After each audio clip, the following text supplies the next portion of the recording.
नमस्कार, आप देख रहे हैं पॉलिटिकल आइडिया। मैं हूं प्रदीप कुमार। मित्रों, आज हम बात कर रहे हैं बिहार में गठित होने वाली नई सरकार का। चुनाव परिणाम आने के बाद से लगातार सरकार बनाने की गहमागहमी एनडीए के अंदर है। आज भारतीय जनता पार्टी और जनता दल यूनाइटेड दोनों के विधायक दल की बैठक होनी है। संभावना है कि इस बैठक में दोनों पार्टियां अपना नेता चुनेगी।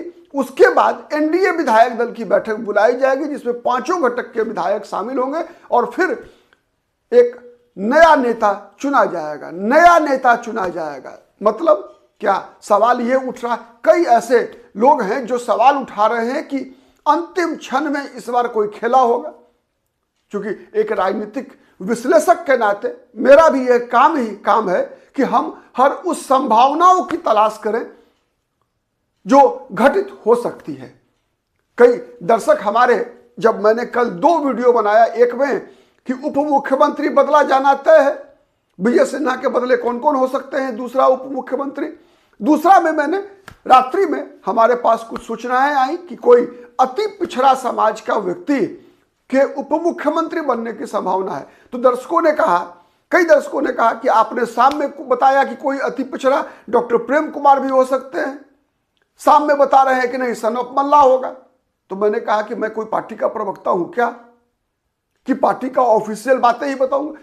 एक राजनीतिक विश्लेषक होने के नाते हम तो हर उस संभावना के बारे में अपने दर्शकों को बताना, यह हमारी जिम्मेवारी बनती है। हमारी जिम्मेवारी किसी पार्टी के प्रवक्ता की तरह उसका जो स्टैंड होता है, ऑफिशियल स्टैंड, ये बताना हमारी जिम्मेवारी नहीं है। तो हमें पलटना नहीं पलटने की बात कहाँ आती है। हमने कोई संभावना देखा, उन संभावनाओं की चर्चा किया, आपसे शेयर किया। आप जानना चाहते हैं, ठीक है, तो बस जो जानना चाहते हैं उसे बताना हमारा कर्तव्य है। हम कोई किसी पार्टी के प्रवक्ता थोड़े हैं। तो उसी तरीके से आज अब तक की जो स्थिति है, जिसमें चिराग पासवान ने, उपेंद्र कुशवाहा ने, जीतन राम मांझी ने, यहां तक कि बीजेपी के लोगों ने भी ये बात कही कि नीतीश कुमार ही मुख्यमंत्री होंगे। लेकिन फिर भी उसके बावजूद बार बार चर्चा हो रही है कि नहीं, मुख्यमंत्री बीजेपी का होगा। तो आज जानते हैं कि किस परिस्थिति में बिहार में बीजेपी का मुख्यमंत्री हो सकता है। तो मित्रों, आज वो दिन है जब आपको कुछ इशारा मिल सकता है। कैसे मिलेगा, सबसे पहले समझिए होना क्या है। कई उदाहरण है देश की राजनीति में, ऐसे कई उदाहरण है। आपको बताऊं, 1989 का उदाहरण है। 1989 का दिल्ली में जनता दल संसदीय दल की बैठक हुई। मतलब नवनिर्वाचित लोकसभा सदस्यों की बैठक हुई दिल्ली में।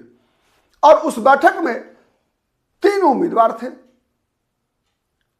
विश्वनाथ प्रताप सिंह, देवीलाल और चंद्रशेखर। 3 उम्मीदवार थे जो लोकसभा में जनता दल संसदीय दल के नेता का चुनाव होना था। उसमें 3 उम्मीदवार थे। और हुआ क्या, हुआ ये कि वहां पर जनता दल के संसदीय जितने सांसद थे, उन लोगों ने नेता चुना देवीलाल को। उन लोगों ने नेता चुन लिया देवीलाल को। और देवीलाल ने क्या किया, देवीलाल ने विश्वनाथ प्रताप सिंह को नेता चुन दिया। मतलब देवीलाल ने कहा कि नहीं, मैं प्रधानमंत्री नहीं बनना चाहता। पगड़ी उठाई और विश्वनाथ प्रताप सिंह के माथे पर चढ़ा दिया। मतलब देवीलाल ने चंद्रशेखर को सत्ता की रेस से बाहर करने के लिए, क्योंकि सांसदों के द्वारा मतदान से नेता चुना जाना था, तो अंतिम क्षण में ये बातें हुई। क्योंकि चंद्रशेखर को आपत्ति थी विश्वनाथ प्रताप सिंह से, और विश्वनाथ प्रताप सिंह भी प्रधानमंत्री बनना चाहते थे। तो विश्वनाथ प्रताप सिंह और देवीलाल मिल गए थे। हो गया फैसला, देवीलाल को नेता चुना गया। देवीलाल ने पगड़ी उठाई और विश्वनाथ प्रताप सिंह को पहना दिया। मतलब मेरा आशीर्वाद, देवीलाल ने कहा कि ताऊ का आशीर्वाद राजा मांडा के सर पर। उसके बाद चंद्रशेखर नाराज हुए, कुर्ता फाड़ नौटंकी हुआ, राम जेठमलानी की पिटाई हुई उसी में। लेकिन विश्वनाथ प्रताप सिंह प्रधानमंत्री बने। दूसरा उदाहरण बता रहा हूं, 2004 का है। 2004 में बीजेपी चुनाव हार गई थी। कांग्रेस पार्टी संसदीय दल की बैठक होनी थी, बैठक हुई।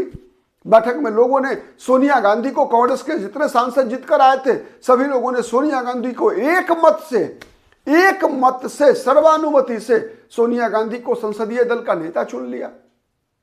लोकसभा में अपना नेता चुन लिया सोनिया गांधी को। सोनिया गांधी जिंदाबाद, भारत की प्रधानमंत्री कैसी हो, सोनिया गांधी जैसी हो, नारा लागना शुरू हुआ। लेकिन सोनिया गांधी ने अपने तर्कस से एक तीर निकाला।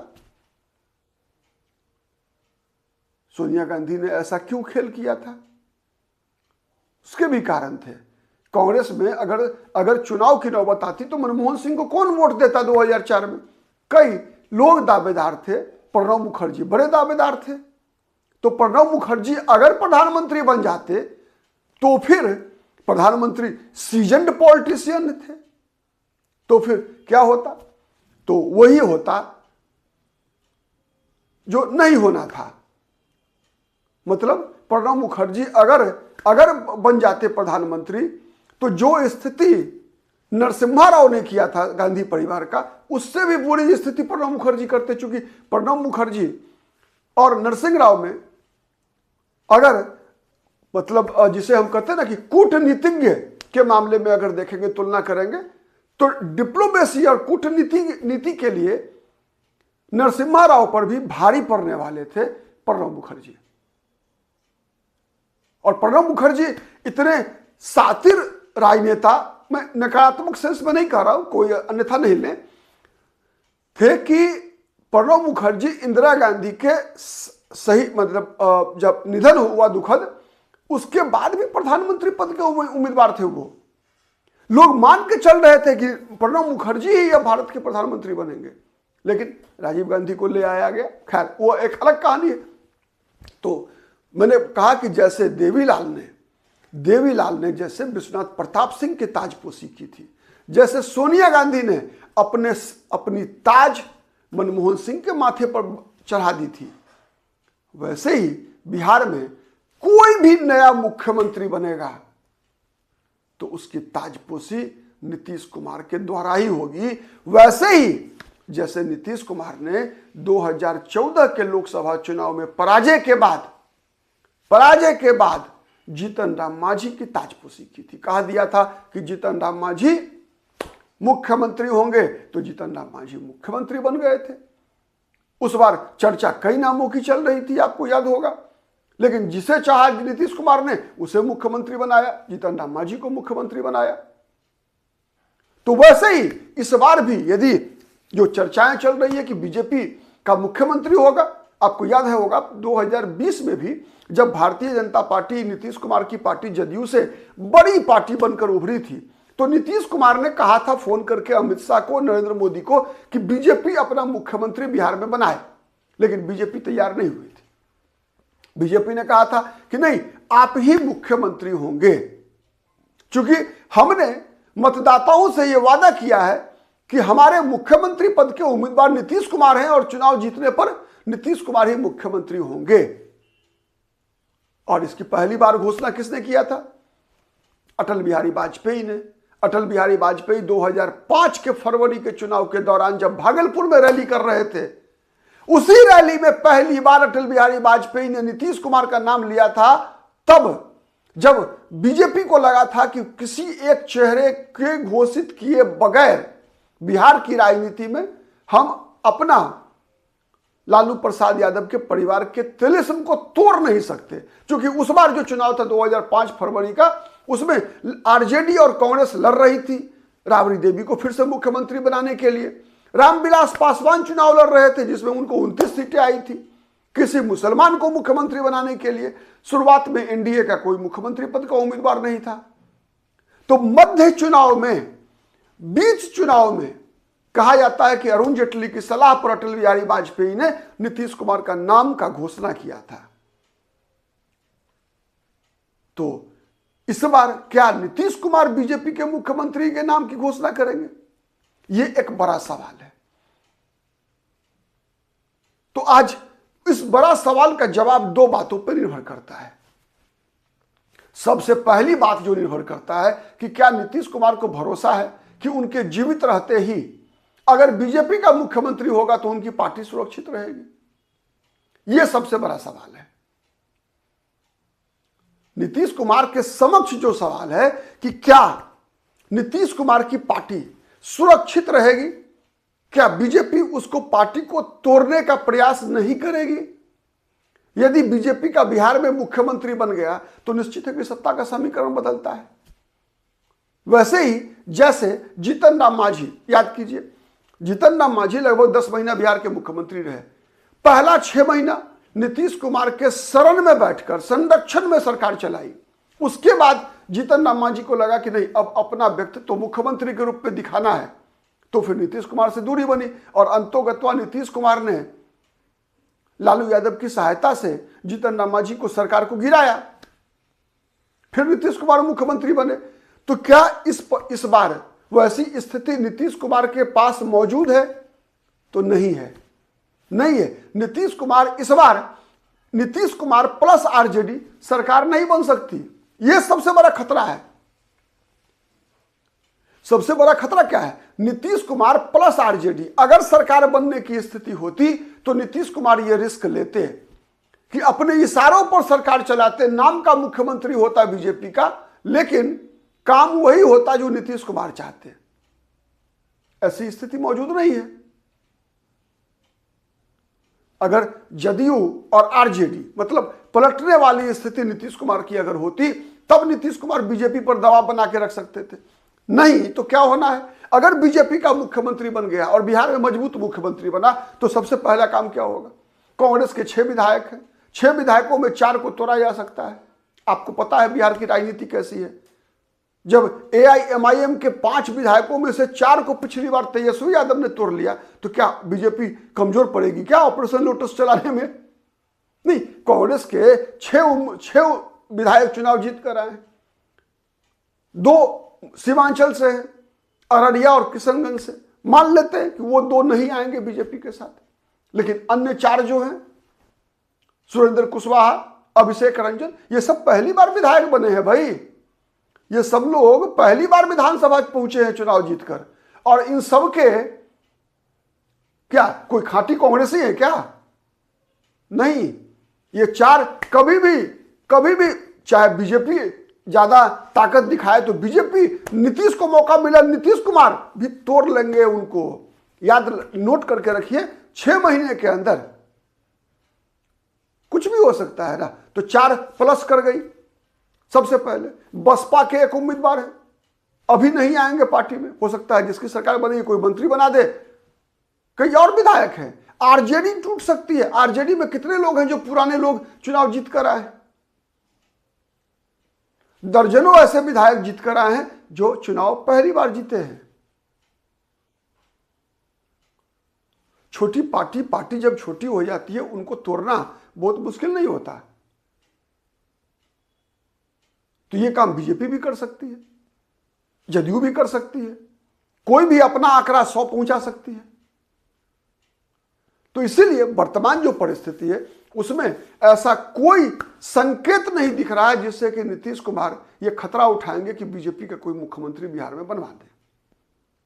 अगर ऐसा होता भी है तो एक ही शर्त पर होगा, जब नीतीश कुमार को यह आश्वस्त किया जा सके कि नहीं, नीतीश कुमार के जीते जी नीतीश कुमार की पार्टी को कुछ नहीं होगा, कोई असर नहीं पड़ेगा, तभी ऐसा संभव है। और वो नीतीश कुमार के संरक्षण में, नीतीश कुमार के सानिध्य में रहकर ही सरकार चलाएंगे। ये तब एक और चीज होगी, नीतीश कुमार के पसंद का मुख्यमंत्री हो सकता है बीजेपी का।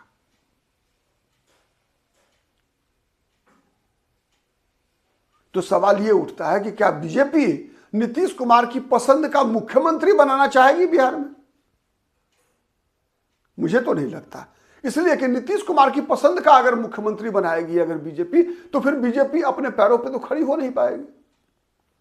कल्पना करिए कि अगर नीतीश कुमार ने कहा कि चलिए शाहनवाज हुसैन के नाम पर मैं सहमति देता हूं, शाहनवाज हुसैन को बना दीजिए मुख्यमंत्री, तो क्या भारतीय जनता पार्टी शाहनवाज हुसैन को मुख्यमंत्री बनाने को तैयार होगी? यह बड़ा सवाल है। नीतीश कुमार ऐसी शर्त रख सकते हैं ना कि नीतीश कुमार कह सकते हैं कि किसी तारकिशोर प्रसाद को, किसी रेणु देवी को मुख्यमंत्री बना दीजिए। क्या बीजेपी इसके लिए तैयार होगी? मुझे नहीं लगता।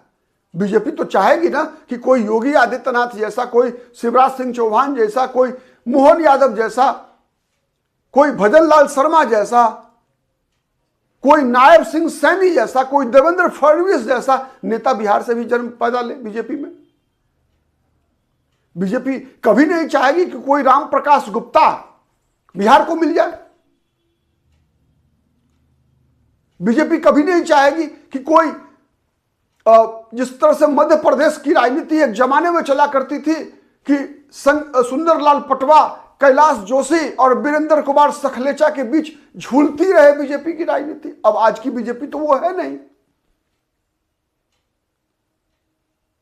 तो सबसे बड़ी समस्या यही है कि बीजेपी का मुख्यमंत्री बीजेपी की पसंद का यदि होगा तभी बीजेपी बिहार में अपना मुख्यमंत्री बनाना चाहेगी।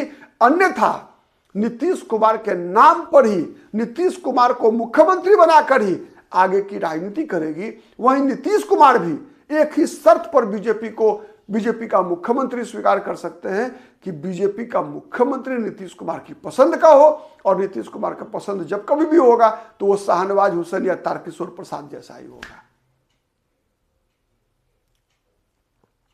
तब तक जब तक कि बीजेपी खुद अपने बलबूते बिहार विधानसभा में इस 5 साल के अंदर अपने सदस्यों की संख्या, मतलब समर्थकों की संख्या 122 के आंकड़े को पार नहीं करा लेती।